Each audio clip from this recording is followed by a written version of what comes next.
salah satun, ada 3 golongan. La yanzurullahu ilaihim, tidak akan dipandang Allah. Wala yukallimuhum, tidak akan diajak bicara oleh Allah nanti di akhirat. Walahum azabun alim, mereka akan diazab dengan azab yang sangat menyakitkan. Siapa itu? Al-musbil, orang yang memanjangkan kaki celana, memanjangkan jubah, memanjangkan kain. Kalau dia pakai sarung, tertutup mata kakinya. Kalau dia pakai celana, tertutup mata kakinya. Laki-laki, perempuan tak masuk. Celana, jubah, sarung yang menutup mata kaki, maka orang itu dalam hadis lain, ma asfalal ka'baini finnar, yang di bawah mata kaki tempatnya neraka. Satu hadis. Lalu satu hadis ini dijadikan sebagian orang sebagai dalil untuk memasukkan orang dalam neraka. Siapa yang celananya lewat mata kaki, masuk neraka. Karena bapak ini takut dimasukkan dalam neraka, maka dilipatnya kaki celana. Takut masuk neraka gara-gara itu. Padahal ada hadis lain mengatakan, la yanzurullah, Allah tidak memandang. Mana Allah tak memandang? Allah tidak merahmati orang yang kaki celananya menutup mata kaki. Man jarra thawbahu, kalau kaki celananya itu menutup mata kaki, khuyala, karena sombong. Dalam hadis lain, batara, karena sombong. Jadi yang dimaksud dari 2 hadis itu, kalau angkuh sombong masuk neraka, kalau tidak angkuh tidak sombong maka tidak sampai hukumnya haram. Kalau sombong haram, kalau tak sombong tidak haram, kata Imam Syafi'i.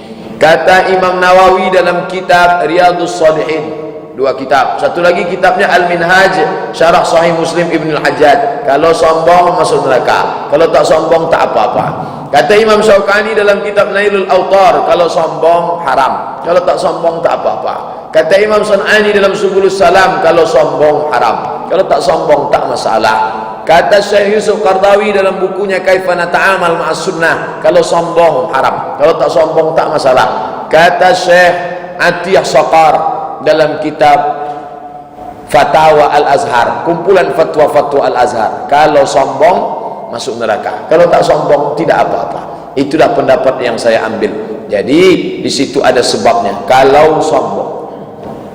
Lalu bagaimana hubungan antara jubah panjang dengan sombong? Karena orang kafir musyrik jahiliyah dulu, Raja Romawi, Raja Persia, mereka memakai jubah yang menyeret. Kalau dia jalan untuk menunjukkan keangkuhan, kesombongannya, inilah pakaian orang sombong.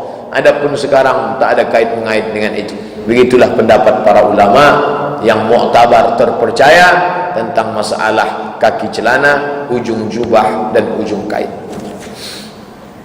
Apakah surga dan neraka itu gaib?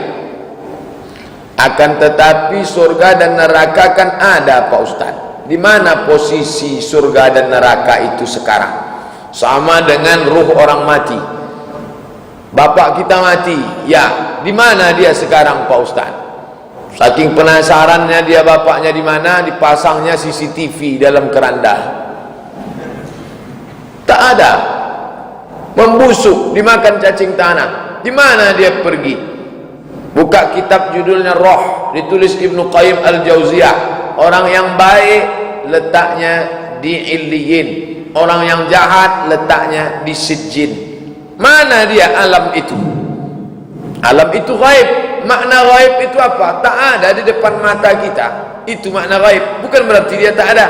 Maka kalau mahasiswa hadir, saya panggil namanya. Muhammad, hadir. Abdullah, hadir.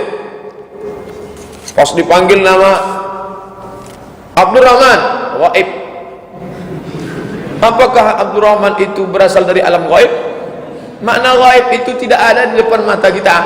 Maka ketika sholat, kamu sholat apa tadi? Sholat gaib.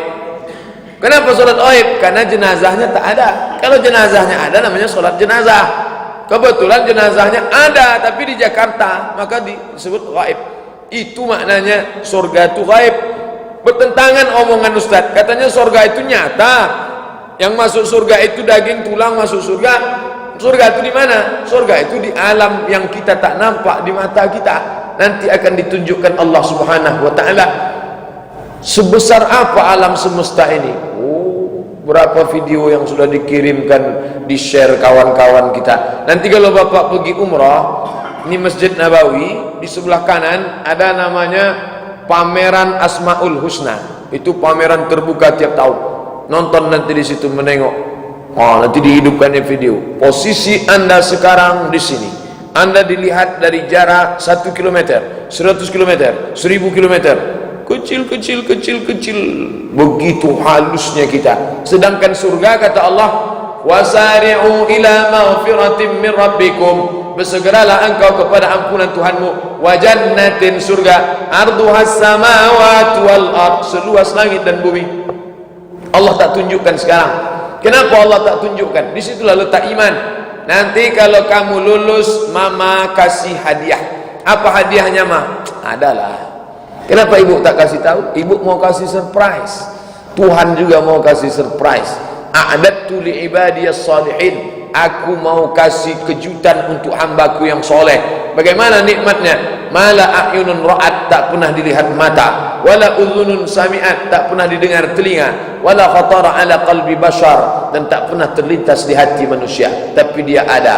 Itulah iman kita kepada balasan Allah. Kiraman katibin ada, malaikat maut ada, titian siratal mustaqim ada, alam barzakh ada, surga dan neraka ada. Bukan ghaib. Dia disebut ghaib karena tak tampak di depan mata kita saat ini. Bukan karena dia ghaib tak nyata. Dia nyata kalau kita masuk ke dalamnya. Apakah mati syahid ketika kena bencana kecelakaan pesawat? Orang yang meninggal ketika hamil melahirkan, syahid. Orang yang mati tenggelam, syahid.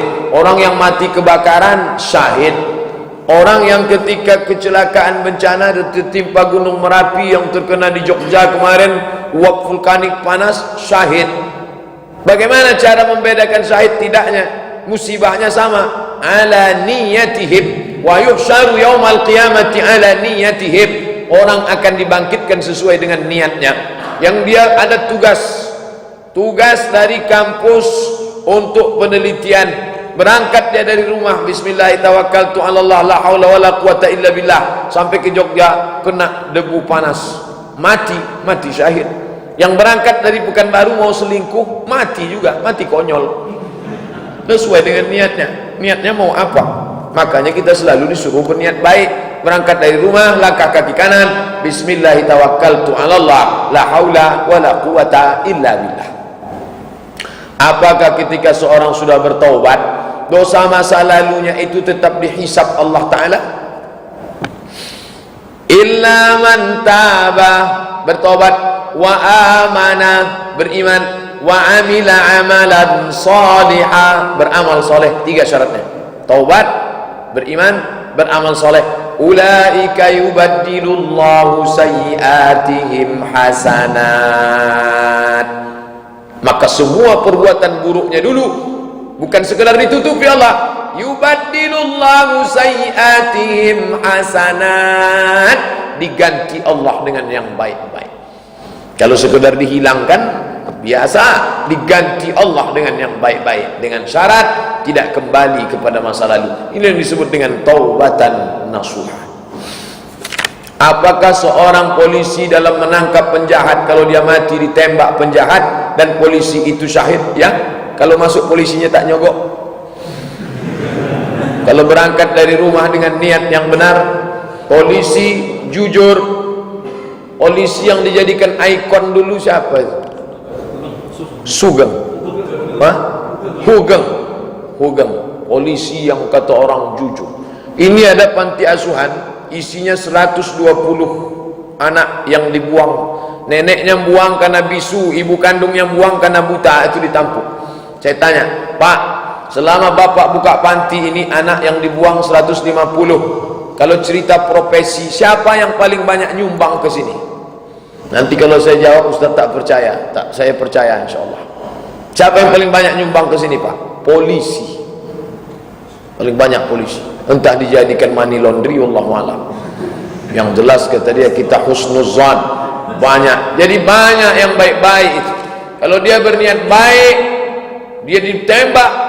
Jangankan menolong harta orang, Man mata duna malihi fahuwa syahid. Siapa yang mati menyelamatkan hartanya dengan cara halal, maka dia mati syahid. Apalagi dia menyelamatkan orang lain, menyelamatkan nyawa orang lain, maka dia mati syahid. Oleh sebab itu kita ini nanti akan dibangkitkan di akhirat sesuai dengan niat kita masing-masing. Maka kita disuruh bangun pagi itu sudah niat baik. Alhamdulillahilladzi ahyana. Kalau engkau menghidupkan aku, maka aku mesti selalu berbuat karena engkau. InsyaAllah niatnya baik. Ustaz, apakah kita tahu apa yang dibukti amalan kita diterima Allah Subhanahu wa ta'ala? Pak Ustaz tahu tak solat asar Pak Ustaz tadi diterima Allah apa tidak? Rasa-rasanya kalau kami sama Ustaz lebih diterima amal kami, karena Ustaz masbuk tadi. Tahu tak diterima Allah Subhanahu wa ta'ala? Kalau tahu diterima, ngapai berdoa? Rabbana taqabbal minna salatana wa siyamana wa qiyamana wa ruku'ana. Ya Allah, terimalah salat kami, puasa kami, wa tammim taqsirana, sempurnakanlah segala kekurangan kami. Tak ada yang tahu. Maka tak tahu itulah kita selalu berharap. Orang berharap kepada Allah seperti burung yang terbang dengan dua sayap. Pertama sayap khauf, takut.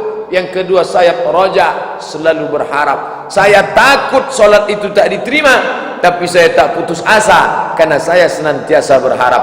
Tidak ada yang tahu siapa yang dapat Lailatul Qadar. Tidak ada yang tahu siapa dapat haji mabrur. Tidak ada yang tahu siapa dapat taubat nasuha. Tidak ada yang tahu siapa dapat solat usta. Tidak ada yang tahu siapa dapat satu titik doa makbul hari Jumat. Kenapa Allah tak kasih tahu? Supaya kita senantiasa berharap kepada Allah. Kira-kira apa efeknya kalau Allah kasih tahu? Selesai asar langsung masuk, tin, diterima. Sombong, angkuh. Sengaja Allah buat begitu supaya kita senantiasa berharap. Kita senantiasa merasa diri kita kotor, hina, tidak beramal. Aku merasa solatku ini kurang ya Allah. Makanya begitu salam tadi, Assalamualaikum warahmatullah, Assalamualaikum warahmatullah, Astaghfirullah, Astaghfirullah, Astaghfirullah. Mestinya kalau sudah tahu bukan begitu. Assalamualaikum warahmatullah, Assalamualaikum warahmatullah, Alhamdulillah, sudah ada report. Tapi kita tidak bilang Alhamdulillah, Astaghfirullah. Mungkin tadi dalam solat itu aku lalai, mulutku mengatakan Allahu Akbar, tapi nanti aku mau pulang mampir ke mall SKA, nengok-nengok kerudung yang aku banyak silap, banyak lalai tadi ya Allah. Di saat itu aku katakan Rabbi firli warhamni wajburni warfa'ni warzuqni wadini wa'afini wa'fu'anni. 8 yang aku minta kepada engkau. Rabbi firli warhamni wajburni warfa'ni warzuqni wadini wa'afini wa'fu'anni. Tapi aku tak ingat entah kapan saja aku ngomong begitu. Ampunkan aku ya Allah. Astaghfirullah. Tapi tanda-tandanya ada. Apa tandanya? Ada perubahan pada sikap dan perilaku. Buah daripada ibadah, perubahan. Ibu itu dulu sebelum solat jilbabnya, tapi setelah solat alhamdulillah.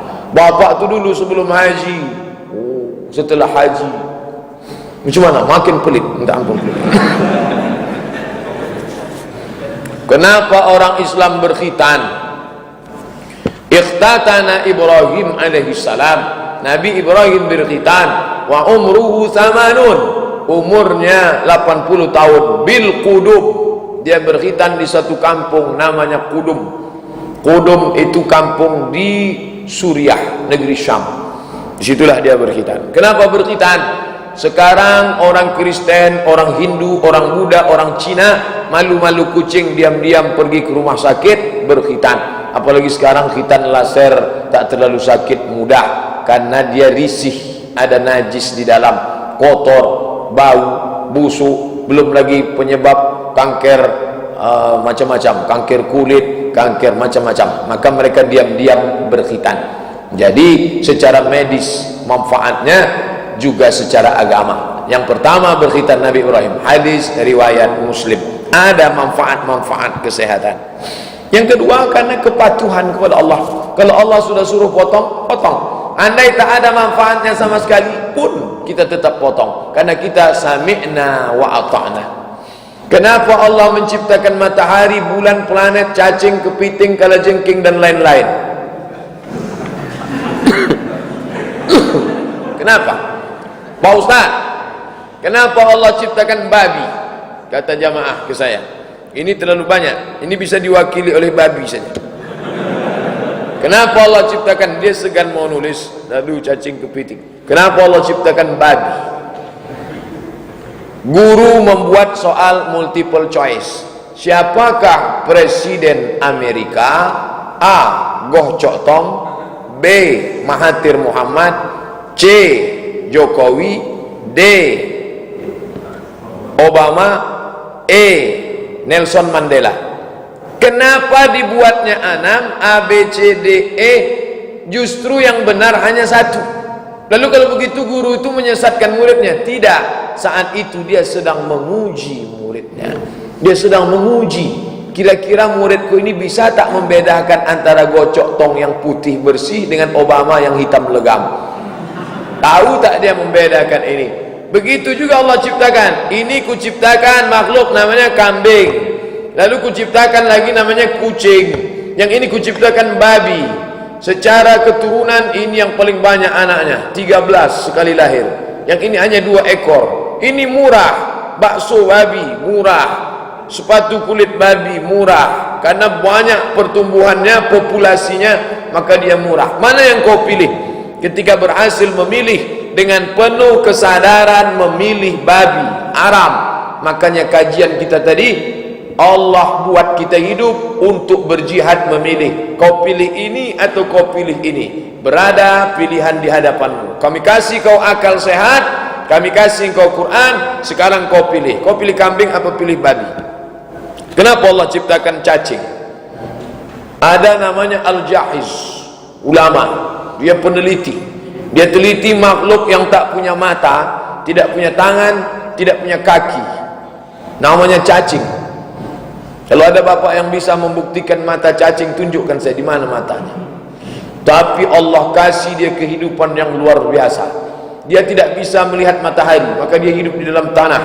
Gelap, tak punya mata, tapi dia tetap bisa makan dan hidup. Karena Allah berjanji, wa ma min dabbatin fil ardi, segala makhluk yang bergerak di atas muka bumi, illa 'ala Allah rizquha, dijamin Allah rezekinya. Yang dimaksud dengan dabbah, kalau dia bergerak melata. Cacing menggerakkan perutnya, lalu dia bergerak, maka setiap dia bergerak dia dapat makan, dia hidup. Belum ada cacing yang mati karena kelaparan kalau dia tidak bergerak. Kalau dia bergerak, dia hidup. Dia menghindari dimangsa, maka dia masuk ke dalam. Kalau dia kita gali, kita muncul ke atas, dimakan ayam, mati dia. Tapi dia tetap bermanfaat buat makhluk lain. Oleh sebab itu, orang yang tidak menggunakan matanya, telinganya, tak menggunakan potensi dirinya, Allah mengatakan ulaika kal an'am, mereka lebih hina daripada binatang, balhum adall, lebih hina daripada semua binatang. Untuk apa Allah buat ciptakan planet? Ini matahari. Lalu di samping matahari itu ada Neptunus, Merkurius, Pluto, Mars, semua berkeliling. La syamsu yanbaghi laha an tudrikal qamar, matahari tak mungkin berjumpa dengan bulan. Walal lailu sabiqun nahar, malam tak mungkin mendahului siang. Wa kullum fi falaki yasbahun, semuanya bergeliling pada garis edarnya masing-masing. Seandainya matahari itu menjauh sedikit saja, kita membeku. Seandainya matahari itu mendekat sedikit saja, maka kita pula akan terbakar. Siapa yang mengatur itu? Dzalika taqdirul azizil alim. Itu pengaturan Allah yang sangat luar biasa. Ini matahari, ini bumi. Maka cahaya matahari langsung ke bumi. Tiba-tiba pada masa tertentu datang bulan di tengah, tertutup. Itulah yang kemarin tak nampak cahaya matahari. Ada yang sempurna, ada yang sebagian. Tertutup cahaya matahari, tak sampai ke bumi karena ada bulan di tengah. Dulu orang kafir bingung, kemana bulan? Sudah ditelan oleh serigala namanya skol. Karena skol sudah menelan, maka mesti dipukul piring kuat-kuat supaya serigala itu terkejut dan memuntahkan matahari lagi. Itulah kenapa saya tanya salah seorang kawan, itu di kampung kamu apa tradisi kalau gerhana? Semua mukul periuk belana, kata dia. Ternyata tradisi itu sama dengan yang ada di Viking. Di Cina juga begitu. Orang Cina memahami ketika matahari itu menghilang, itu karena ditelan oleh dewa katak. Mereka punya dewa katak yang besar. Nah, itulah patung dewa katak yang diletakkan di atas meja dekat tempat duit. Katak menelan duit, ada duit di lidahnya. Karena mereka percaya kepada katak. Dewa katak yang besar ini menelan matahari. Lalu dipukulkanlah segala ributan mercon-mercon supaya katak itu terkejut, dimuntahkannya lagi matahari. Agama Islam nampak dia bukan agama ilusi hayalan. Justru ketika terjadi gerhana, tak ada pukul-memukul, kita berdoa kepada Allah dengan solat kusuf gerhana matahari. Bukan karena itu terjadi. Nabi mengatakan, inna syamsa wal qamar, matahari dan bulan, ayatani min ayatillah, tanda-tanda kebesaran Allah. Yang dilihat bukan mataharinya, tapi Allah yang mengaturnya. Kenapa tidak terjadi tabrakan? Wa kullum fi falaki yasbahun, semuanya berada di garis edarnya masing-masing. Ketika orang memahami itu, dia akan melihat, Rabbana ma khalaqta hadza batila, ya Allah, tidaklah yang kau ciptakan ini sia-sia. Apa janji Allah terhadap orang yang hafiz Al-Quran? Apakah hanya hafiz 30 juz baru dikatakan hafiz? Arti hafiz bukan orang hafal. Makna hafiz, hafaza yuhafizu, menjaga isi Al-Quran sehingga dia tidak melanggarnya. Untuk apa orang hafiz tapi melanggar isi Al-Quran? Yang paling bagus, hafiz menjaga di kepala, hafiz menjaga tunjuk ajarnya. Tapi yang selalu keutamaan dalam Quran itu disebutkan orang yang membaca, menghafal, tapi perilakunya juga sesuai. Malah kalau ada orang hafal Quran tapi perbuatannya tak sesuai, itu yang dilaknat. Rubbatalil Quran, berapa banyak orang baca Quran rajin, wal Quranu yal'anu, tapi dilaknat Quran. Nauzubillah. Jadi yang diinginkan itu adalah anak bapak ibu ikut sekolah program tahfiz, SMP 3 juz, SMA 3 juz, S1 4 juz. Begitu tamat dia sudah dapat 10 juz. Bagus. Masuk pondok tahfiz di Jawa 30 juz, bagus.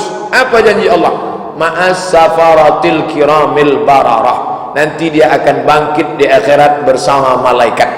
Ditengoknya kiri kanan malaikat. Ya Allah, kenapa aku bangkit bersama malaikat? Karena Nabi menjanjikan al-maghiru bil Quran ma'as safaratil kiramil bararah. Yang kedua, Allah akan kirimkan syafaat karena bacaan Qurannya.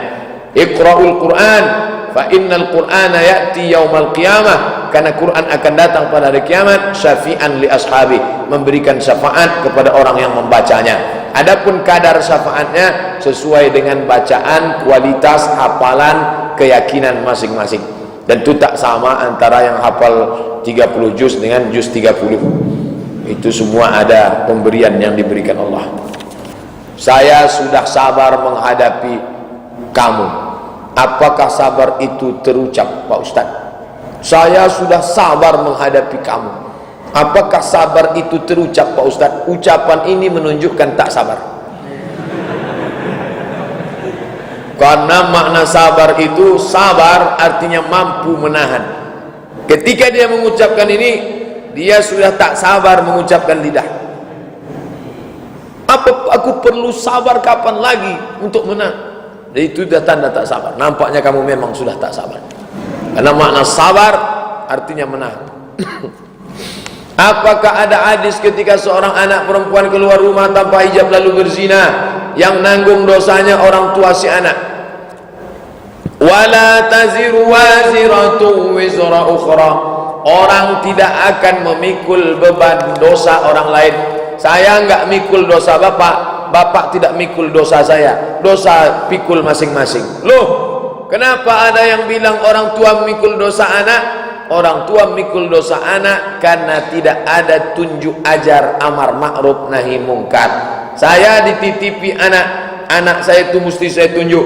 Salat suruh, umur 7 bawa, umur 10 pukul. Anak perempuan tutup aurat, dia jalan sama tak mahram, kok bisa jalan?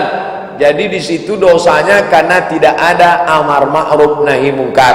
La ta'murunna bil ma'ruf, ajak dia buat baik. Wala tanhauna 'anil munkar, larang dia buat mungkar. Kalau ada orang tua membiarkan anak berdosa sampai zina, sampai hamil, dayus, tak masuk surga. allazi yuqirru su'ala ahlihi, membiarkan anaknya, istrinya, keponakannya berbuat dosa padahal dia tahu. Banyak sekarang orang pura-pura tak tahu, cuek saja. Apa hukuman mengurus SIM tembak Pak Ustaz?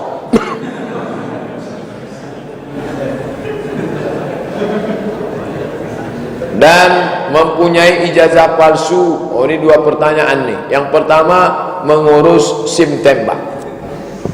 Prosesnya punya surat lulus kursus. Setelah itu lulus kursus dibawa kepada tes. Habis itu tes ini, lalu dia tawarkan, kalau mau nanti bisalah cincai 500 selesai.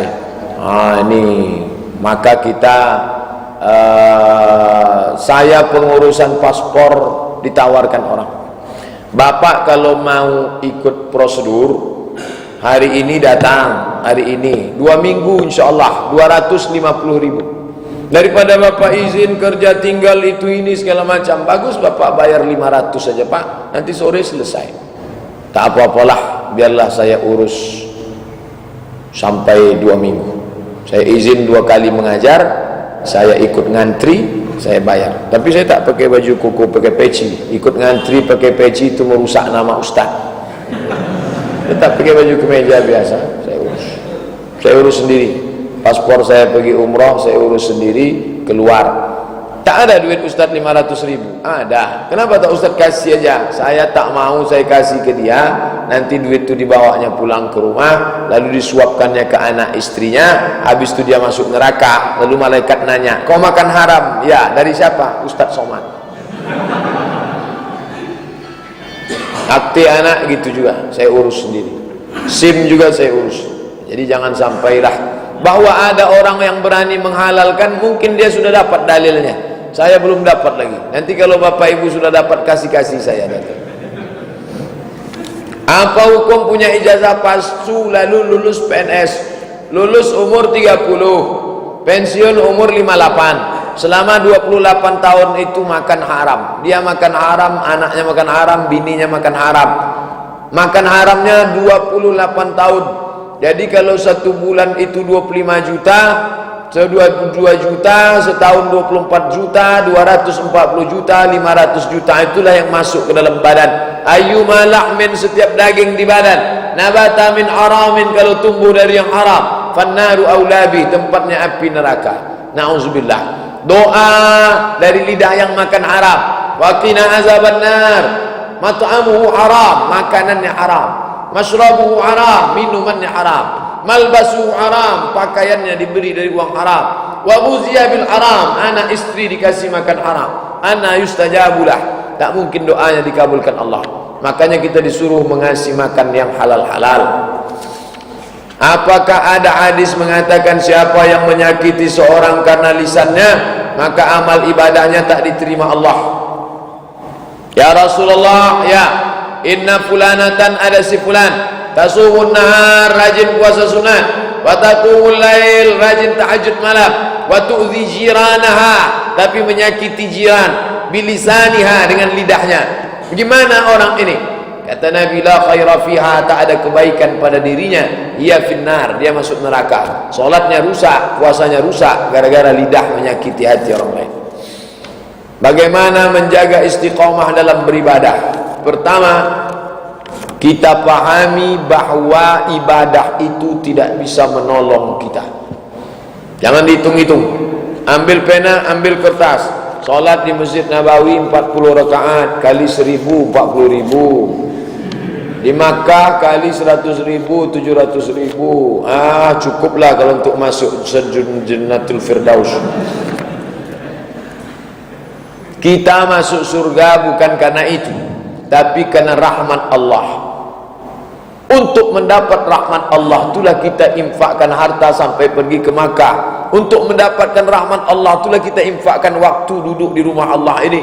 Maka kita merasa tidak pernah dapat menebus surga Allah. Hidup 80, 50, 60, paling-paling 63 tahun. Kalau sampai 63 tahun itulah amal, mau dibayar dengan kehidupan yang khalidina fiha abada, senantiasa muhasabah diri. Itu membangkitkan istiqamah. Pertama, merasa amal kecil tak sanggup menebus surga Allah. Yang kedua, selalu berjamaah. Alaikum bil jamaah. Asal terdengar suara azan maghrib, subuh, asar, isya, langsung berjamaah. Ada pengajian-pengajian, datang.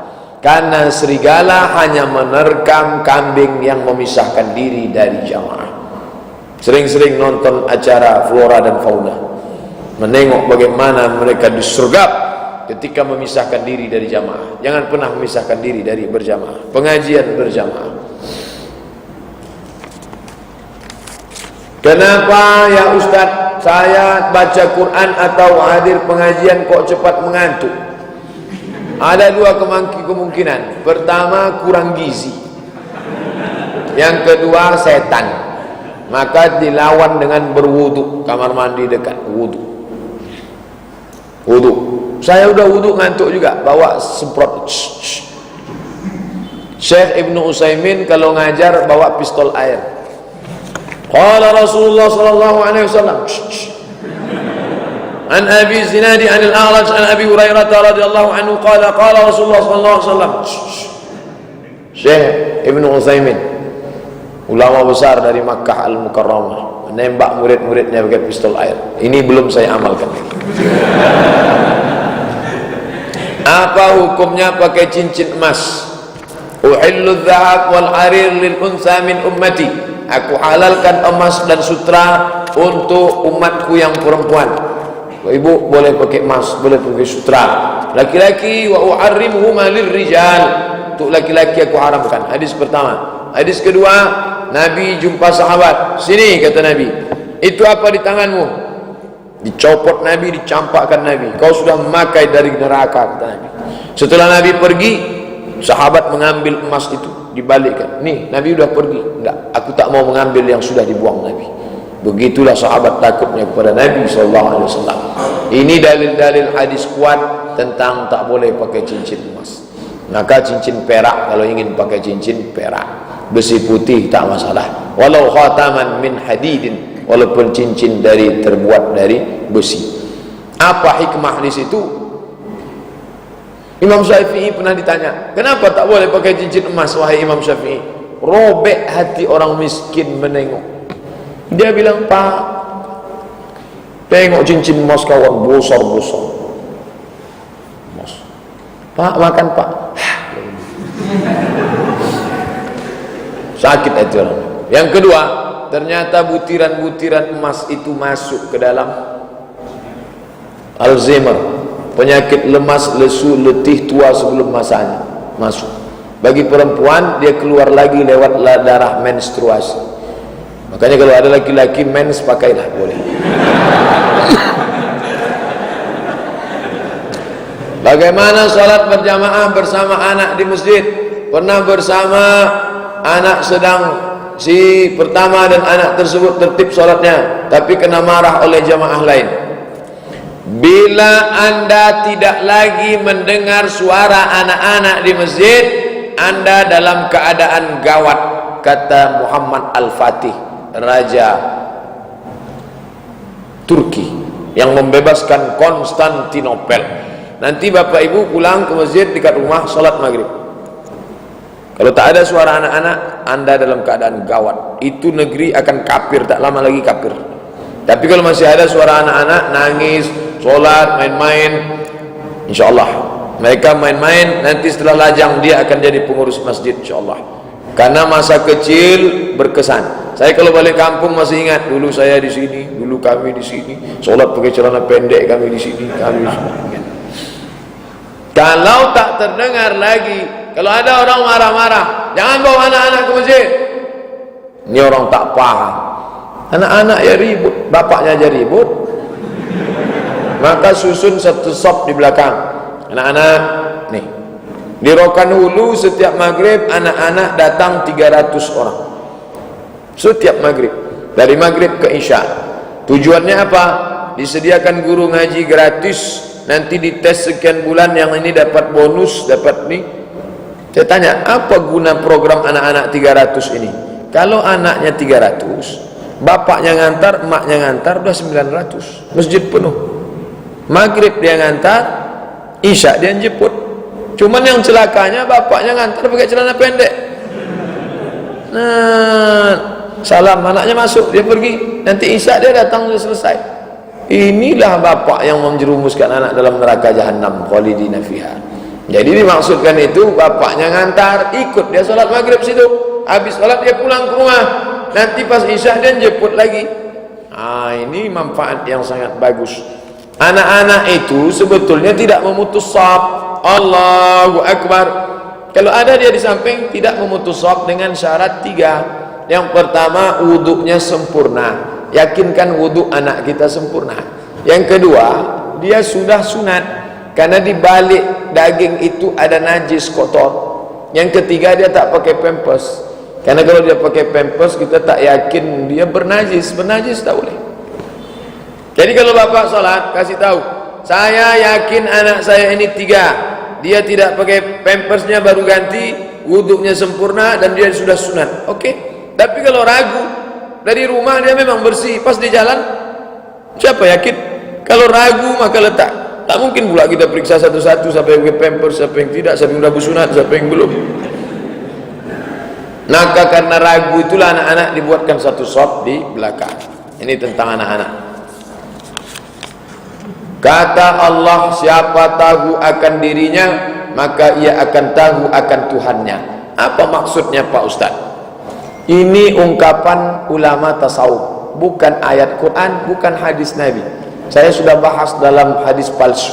Man arafa nafsahu faqad arafa rabbahu. Siapa yang mengenal dirinya, maka kenallah dia akan Tuhannya. Dijelaskan oleh ulama, bukan Abdul Somad. Siapa yang mengenal dirinya miskin, sadarlah dia Tuhannya kaya. Siapa yang mengenal dirinya lemah, sadarlah dia Tuhannya kuat. Siapa yang mengenal dirinya binasa, sadarlah dia Tuhannya kuasa. Siapa yang mengenal dirinya hina, sadarlah dia Tuhannya mulia. Orang yang tak sadar, tak tahu hakikat diri, maka pelajari hakikat diri. Dari mana, mau ke mana, siapa, apa yang dibawa. Orang sombong, orang yang tak tahu hakikat diri. Orang celaka, halaka mru'un lam ya'rif qadrahu. Orang celaka adalah orang yang tak tahu siapa hakikat dirinya. Kenalilah diri, maka mengenal Allah Subhanahu wa ta'ala yang maha kuasa. Begitu kata ulama. Apa hukum baca Quran yang diinstal di smartphone dalam keadaan hadas besar? Baca Quran dalam keadaan hadas besar tak boleh. Haid atau junub sepakat 4 mazhab, Hanafi, Maliki, Syafi'i, Hambali, tidak boleh baca Quran dalam hadas besar. Tapi ada pengecualian. Pertama, ada perempuan hafal Quran 30 juz, dia mesti ulang sehari 2 juz, 15 hari dia khatam. Kalau dia tidak ulang selama 7 hari, hafalannya lupa. Dia boleh mengulang hafalan, tapi tidak boleh diucapkan di mulut, dalam hati. Diam dia. Diamnya itu dia sedang mengulang. Itu bedanya diam orang hafal Quran sama tak hafal Quran. Orang hafal Quran itu kalau dia diam, itu ngurang hafalan. Orang tak hafal Quran kalau diam, tak tahulah tak kenapa. Yang kedua, yang boleh baca Quran itu guru. Mana tahu ibu ada keluarga guru, dia sedang hadas besar, dia boleh baca Quran untuk muridnya, tapi bacaannya tidak nyambung, putus-putus.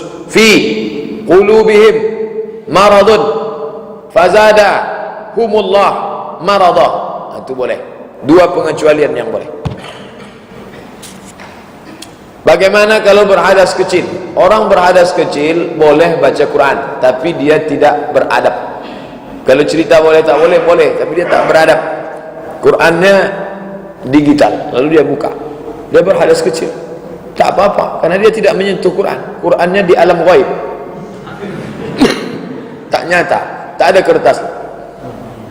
Bolehkah menginstalkan Quran? Boleh, dengan syarat jangan jadikan dia wallpaper. Kalau wallpaper, ketika dia hidup masuk telepon muncul warna, muncul tulisannya pas dalam WC, tak boleh. Maka gantilah gambar. tulisan subhanallah, masya Allah, Allahumma sholli ala Muhammad, ada lafaz Allah, itu kalau jadi wallpaper pas masuk telepon di dalam WC muncul dia, haram, tak boleh. Bagaimana kalau Quran ada di dalam lalu dibawa masuk WC? Bawa masuk WC boleh, tak masalah, selama dia tidak muncul ke permukaan. Ini tak ada. Yang ada di sini gambar, bukan gambar Quran. Saya buat gambar bunga, tak boleh. Yang tak boleh itu ada gambar Quran. Dia tetap juga bertahan. Ada orang bertahan kalau ada Quran di dalam 30 juz tak boleh dibawa masuk, Pak Ustaz. Saya bilang tak ada muncul. Mana ada? Tetap boleh, tak boleh. Kalau begitu nanti kamu mau masuk WC, tinggalkan otak itu di pintu. Nanti pas mau masuk buka, tinggalkan. Karena di sini walaupun tak 30 juz, insyaallah juz 30 ada sikit-sikit. Yang tak boleh itu dikeluarkan dia. Masuk dalam Bismillahirrahmanirrahim. Itu tak boleh. Kalau dia di dalam boleh, keluar yang tak boleh.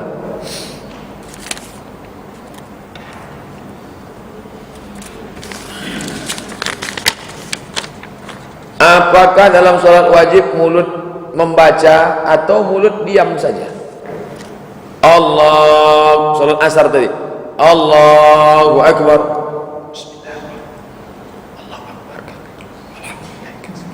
yang satu lagi diam aja, Allahu Akbar.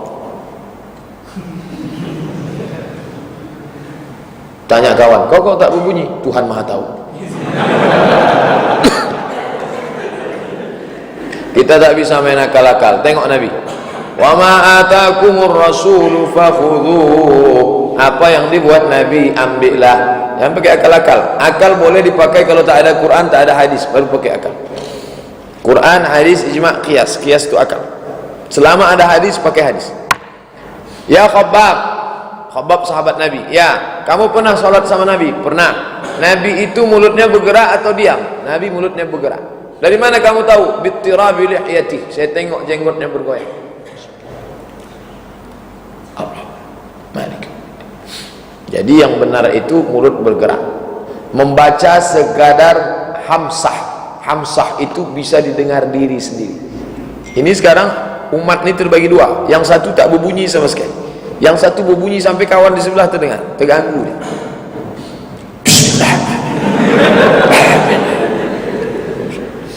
Maka pertengahan, jangan sampai terdengar. Orang yang membaca suara terlalu kuat itu ada dua kemungkinan. Yang pertama jahil, yang kedua pokak. Maka membaca seagak-agak. Apalagi jadi imam, ada mikrofon kuat banget. Bismillah. At-tahiyatu. Nas. Ketahuan ayatnya pulang surah Bin-Nas.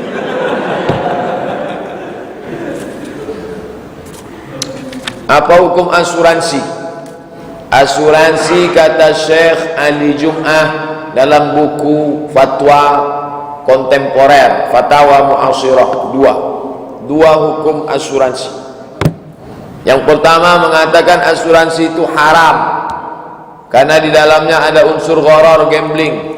Asuransi mobil 7 juta setahun, dibayarnya 7 juta setahun, tak ada apa-apa, selamat aja, rugi.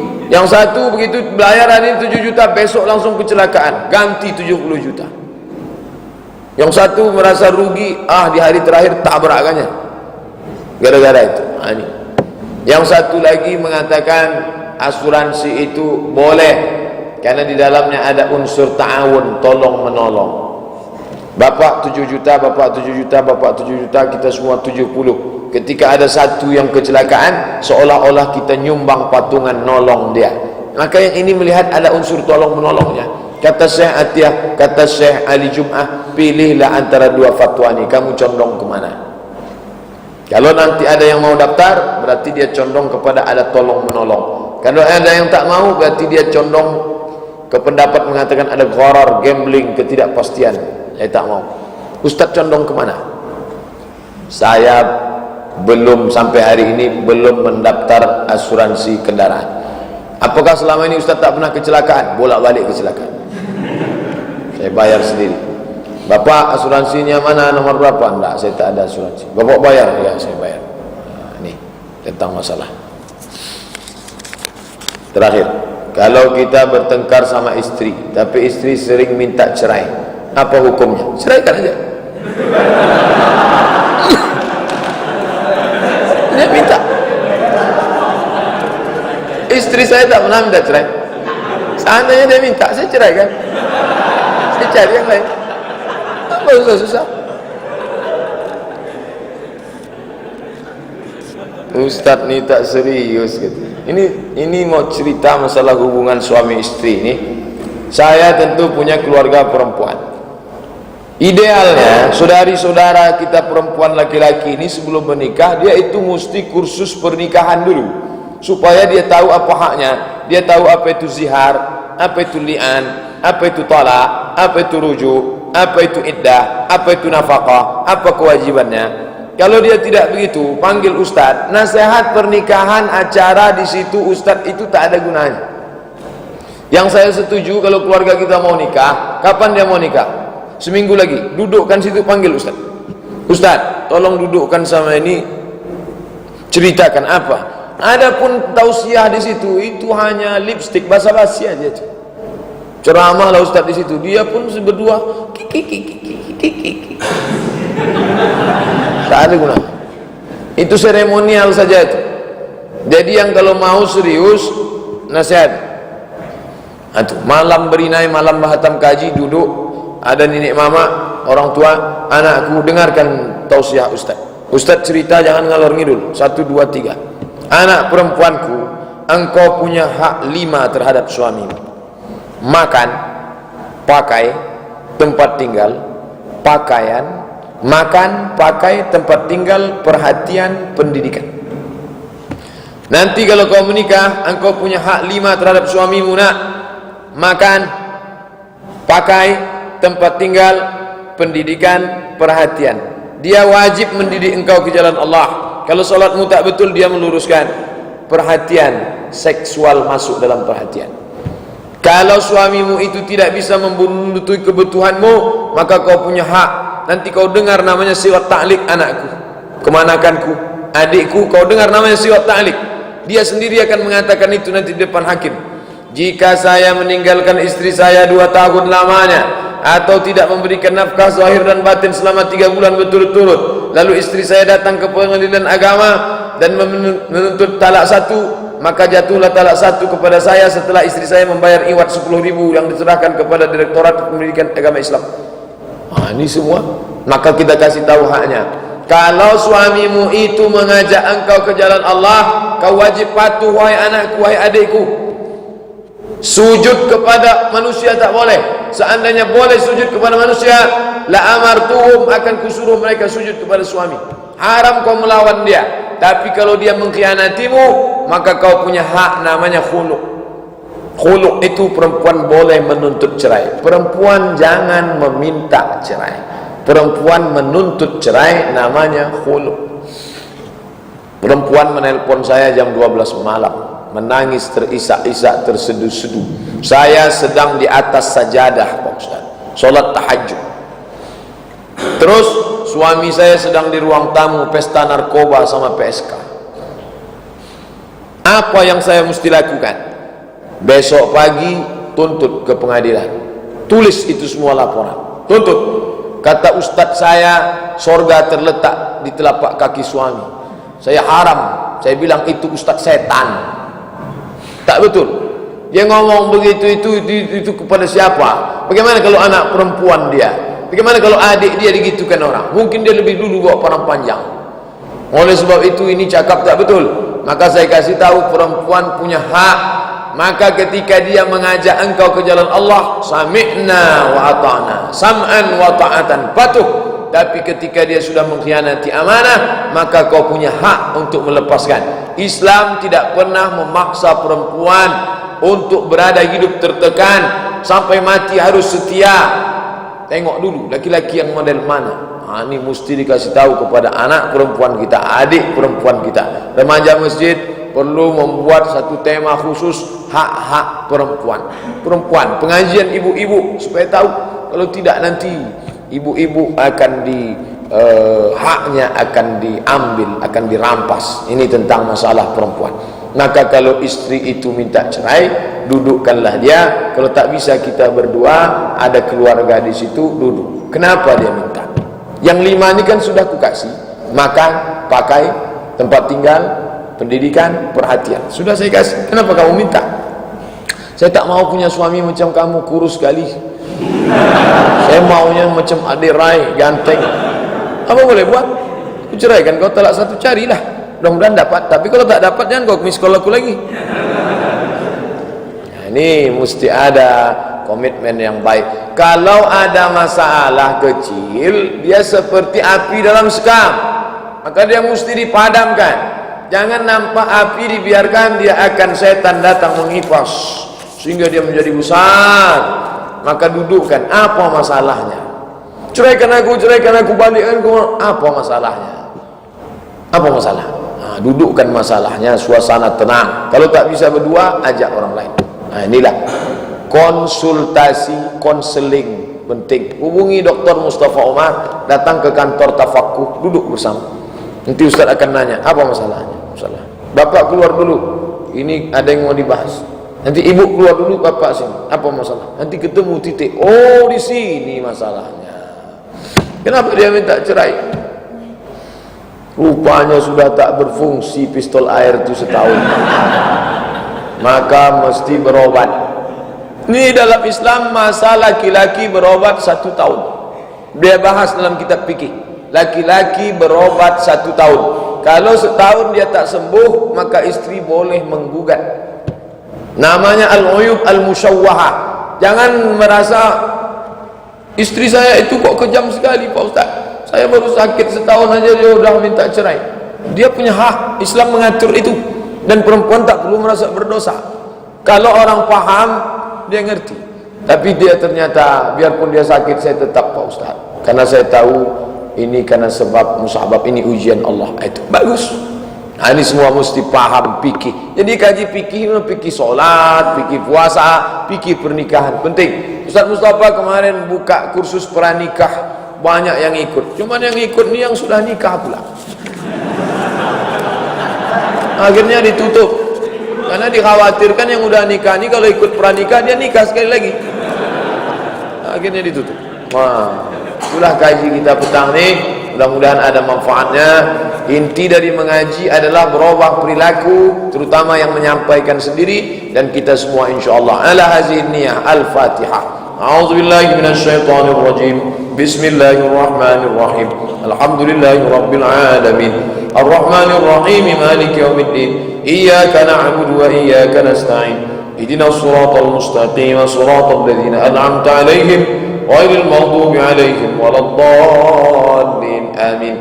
La tada' lana dhanban illa ghafartah. Segala dosa kami ampunilah ya Allah. Wala aiban illa satartah. Segala aib cacat kami, dosa kami tutupilah ya Allah. Wala musafiran illa wasaltah. Saudara kami yang musafir sampaikan ke tujuannya ya Allah. Wala maridan illa syafaitah. Saudara kami yang sakit berikan kesembuhan ya Allah. Wala mayyitan illa rahimtah. Yang meninggal dunia curahkan rahmat kasih sayangmu kepada mereka ya Allah. Wala hajatan min hawaijid dunya wal akhirah. Segala hajat kami di dunia dan di akhirat. Laka ridha wa lana fiha salah. Hajat itu engkau ridai dan baik bagi kehidupan kami. Fasahil lana umurana faqadaitaha. Berikanlah kemudahan dan tunaikanlah ya Allah. Rabbana hab lana min azwajina wa dhurriyyatina. Berikanlah kepada kami anak, pasangan hidup qurrata a'yunin, sejuk dipandang mata dan menenangkan hati kami. Allahumma anzal sakinata alaina, turunkan ketenangan ke dalam hati kami ya Allah. Rabbana hab lana minas salihin, jadikan anak kami anak-anak yang saleh. Rabbana ja'alna muqimis shalah, jadikan kami orang yang menegakkan salat. Wa min dzurriyyatina, sampai pada anak cucu keturunan kami. Rabbana wa taqabbal du'a, terimalah doa kami. Allahumma dafa'an al-ghala wal waba wal fahsya wal riba wal zina. Jauhkan dari keluarga kami, jauhkan dari negeri kami malapetaka, bencana, musibah, riba, zina, narkoba, keji dan mungkar. Allahumma inna na'udzubika minal hammi wal hazan. Jauhkan kami dari susah hati dan sedih, wal ajzi wal kasal. Jauhkan kami dari sifat lemah dan malas, wal jubni wal bukhul. Jauhkan kami dari sifat pengecut dan pelit, wa dhala'id daini wa ghalabatir rijal. Jauhkan kami dari dililit utang dan dikuasai orang lain.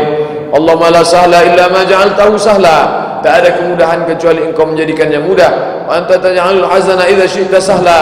Kalau kau berkehendak maka segala yang sulit menjadi mudah. Fasahil lana umurana, maka mudahkanlah segala urusan kami. Umur dunia wal akhirah, urusan dunia dan akhirat. Allahumma ahina bil iman, hidupkan kami dengan iman. Wa amisna bil iman, matikan kami dengan iman. Wa adkhilnal jannata ma'al iman, masukkan kami ke dalam surga membawa iman. Allahumma ja'al akhir kalamina inda intihai ajalina, jadikanlah ucapan terakhir kami ketika ajal kami sampai, ketika Israel mencabut nyawa kami, yang keluar dari mulut kami nanti qaula la ilaha illallah. Allahumma khtim lana bi husnil khatimah, tutup umur kami dengan husnul khatimah. Wa la taqtim alaina bi su'il khatimah, jangan kau tutup umur kami dengan su'ul khatimah. Wa sallallahu ala sayyidina wa maulana Muhammad wa ala alihi wa sahbihi wa sallam, walhamdulillahi rabbil alamin. Taqabbalallahu minkum minna wa minkum, taqabbal ya karim. Terima kasih. Mohon maaf atas segala kesilapan. Wassalamualaikum warahmatullahi wabarakatuh.